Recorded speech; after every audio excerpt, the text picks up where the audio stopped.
I still think that Matt Pike has been force-fed gravel and cigarettes and, down with a bit of whiskey.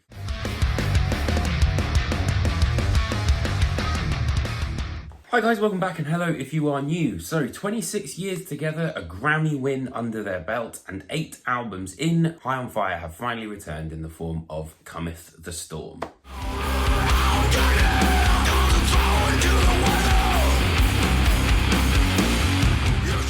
So if you're not familiar with High on Fire, they are formed of the trio of Matt Pike on guitar and vocals, Jeff Matz on bass, and now Cody Willis on drums. The first thing I noticed on this album is the production. Now, having worked with Kurt Ballou for a long period of time, they've kind of got a formula dialed in. And the reason I put so much emphasis on the production is because when you've got a band, which are sort of built on this sense of the primal, the power and all that sort of stuff, it has to hit really hard. I also think that the record really feels like a journey. There's a real sense of adventure in the music as well. The leads on Lamb's Bread, there's these sort of like shakers that are on Burning Down, and then there's sort of more Middle Eastern passages, on the title track, which is Cometh the Storm.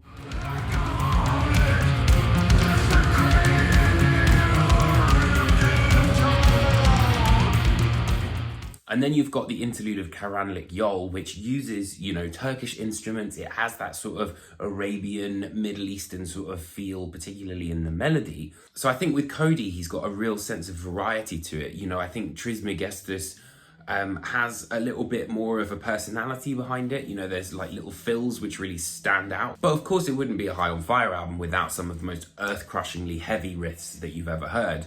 So after The Beating, which is quite a frenetic song, we're into Tough Guy, which is basically a 3-minute massive breakdown. Equally though, there's a lot of intricacies that are embedded into these verses where if I don't think you were paying attention enough, when you were playing this music, you'd definitely be out of time and out of the pocket. And now moving on to bass, Jeff Matz, absolutely amazing, whether it's the fuzz-ridden Cometh the Storm or Lightning Beard's really cool little bass solo.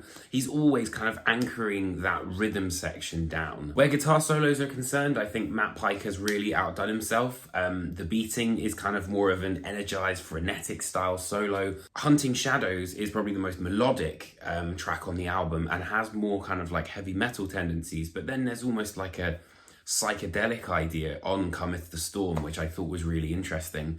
And vocally, I still think that Matt Pike has been force-fed gravel and cigarettes and, down with a bit of whiskey. But I really liked his performance on Hunting Shadows. I think this is the most melodic we've heard him be in quite some time. So I would say the only thing that this record has going against it, and I know stoner and doom is very much characterized by repetition, but there are some bits where I thought maybe we could have just had a couple of other riffs that would have made things a little bit more of a curveball, a bit more interesting, rather than kind of just focusing on that same riff again and again and again. Cometh the Storm sees High on Fire return after 6 years with an album that breathes new life, intrigue and atmosphere into a band that are as immovable in the world of metal as their incredible riffs. And for that reason, I'm going to give this album an 8.5 out of 10. Thank you so much for watching this video. I hope you guys enjoyed it. Keep an eye out for my interview with Jeff Matz, which is wicked. We talk all about Cometh the Storm. And please do let me know what you think in the comments underneath me. If you did enjoy this, hit that like and subscribe button and share it with any of your friends because it really, really does help. And I'll see you guys very, very soon for another album.